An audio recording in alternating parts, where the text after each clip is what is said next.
Welcome to the Liberty Watchdog Network, a highly enlightening show that discusses America's founding principles and how they still apply today. Learn what our government was intended to be, how it has gotten out of control, and what you can do about it. The Constitution is in crisis.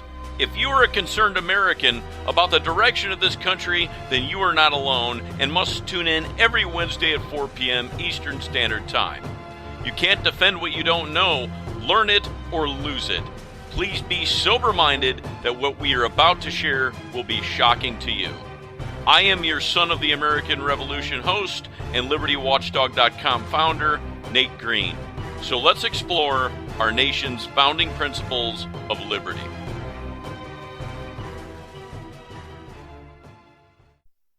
Good afternoon, ladies and gentlemen. Today is November 1st, 2017. With all that's going on in the world in regards to what happened in Las Vegas, what's been happening for many, many years, especially those that are anti-gun proponents,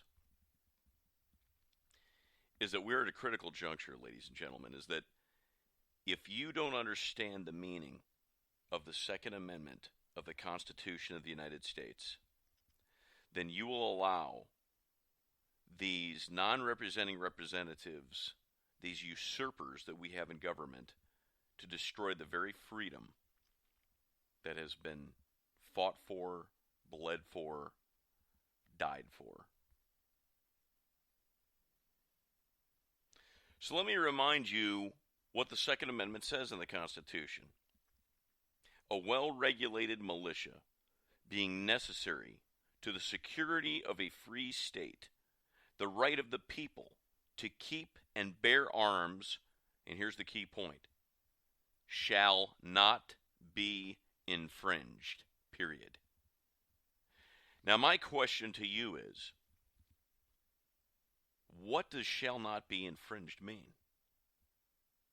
Well, it's pretty simple, isn't it? I mean, it's not to be violated by anyone, especially those that you elect that give an oath to uphold and defend the Constitution from all enemies, foreign and domestic.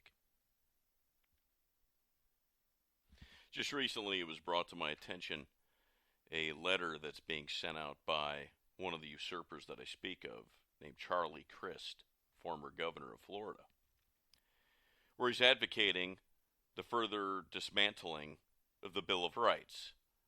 Though he starts out in his letter that the Second Amendment is an important part of the Bill of Rights, and he says he supports the Bill of Rights, but in the same sentence he says that he wants to create further legislation by instituting universal background checks, reinstating the ban on assault weapons, banning bump fire stocks with simulate automatic weapons, restricting ammunition and magazine capacity, and closing the private sale loop.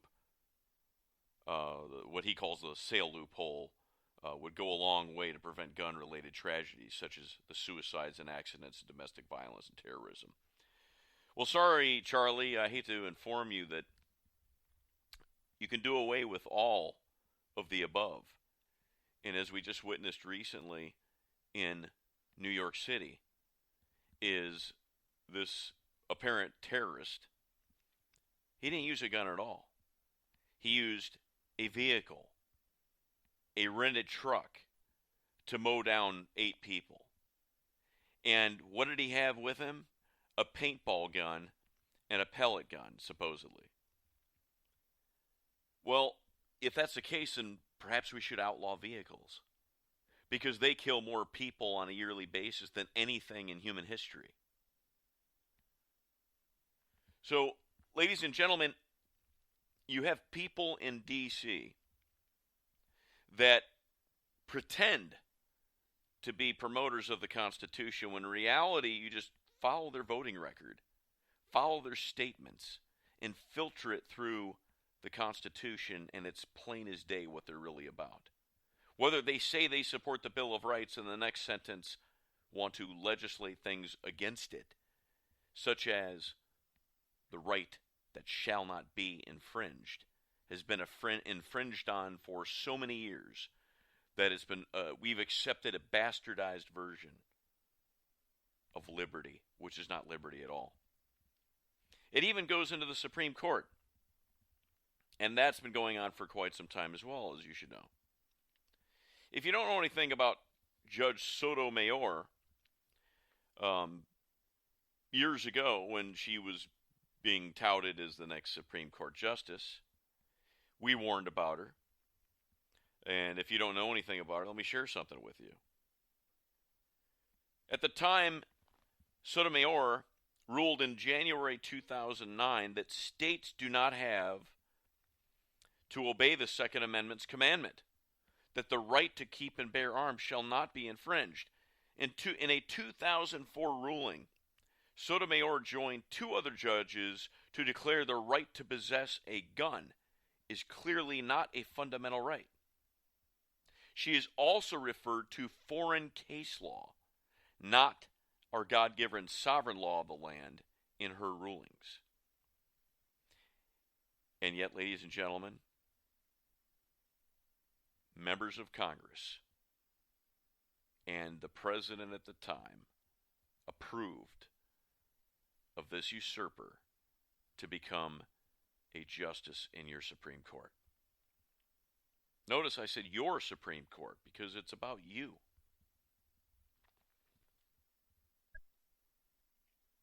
Let's go back in history and find out the importance of having such inalienable rights. During the proposed Virginia Constitution in 1776, no free man shall ever be debarred the use of arms, said Jefferson. He also said that laws that forbid the carrying of arms disarm only those who are neither inclined nor determined to commit crimes. Such laws make things worse for the assaulted and better for the assailants. They serve rather to encourage than to prevent homicides.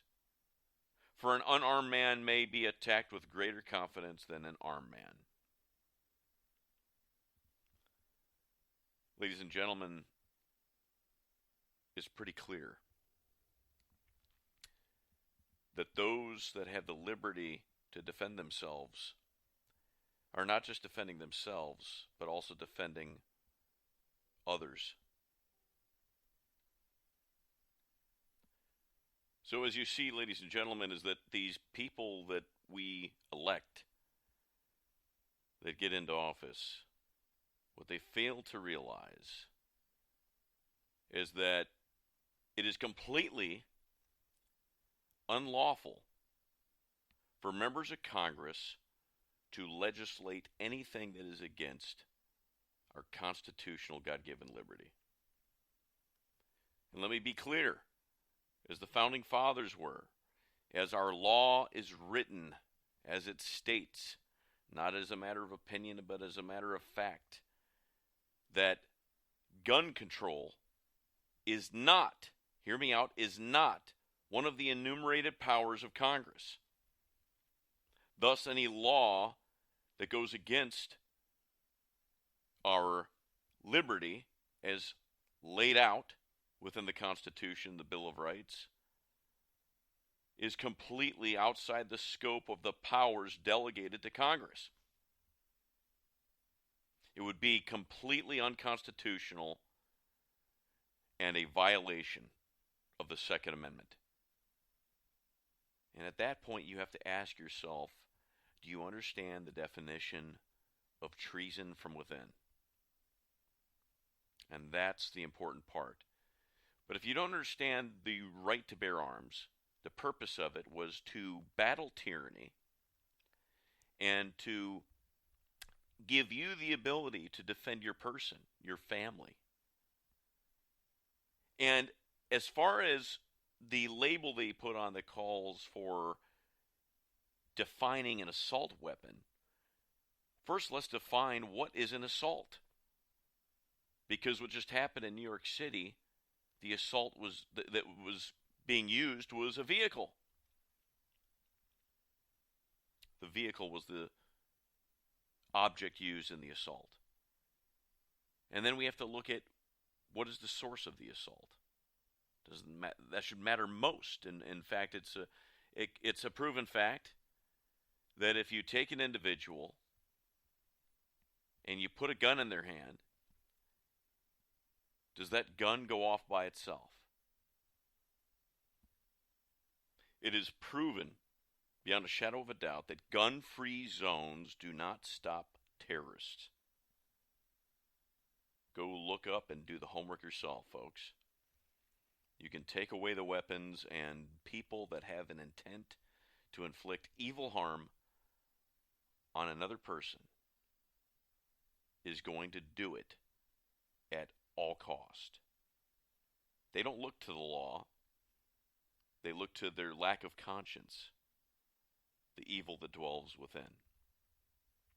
So I challenge you to learn what is the meaning of the right to bear arms. And I want you to look up some of the founding quotes on this subject, because it's fascinating. Part of that history that's fascinating is to understand what the meaning of the right to bear arms is to understand that the Constitution literally authorizes Congress to require citizens to buy guns and ammunition. You see, in 1792, Congress passed an act more effectually to provide for the national defense by establishing a uniform militia throughout the United States. The act required all able-bodied male citizens, except for federal officers and employees, between the ages of 18 and 45 to enroll in their state militia, get a gun and ammunition, and train. So does Congress have authority in the Constitution to require this? Yes.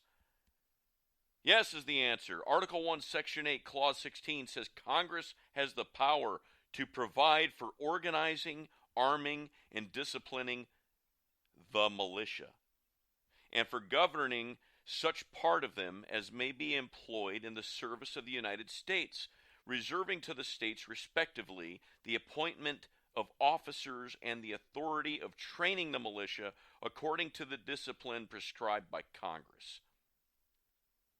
That is what authorizes Congress to require adult male citizens to buy guns and ammunition.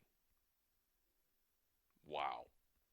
Have you ever heard that explained to you in such simple form? Never. This is not taught in school. It's not taught in law school. And it's definitely not taught within political science class at the university level. In closing, I challenge you to become a LibertyWatchdog.com partner.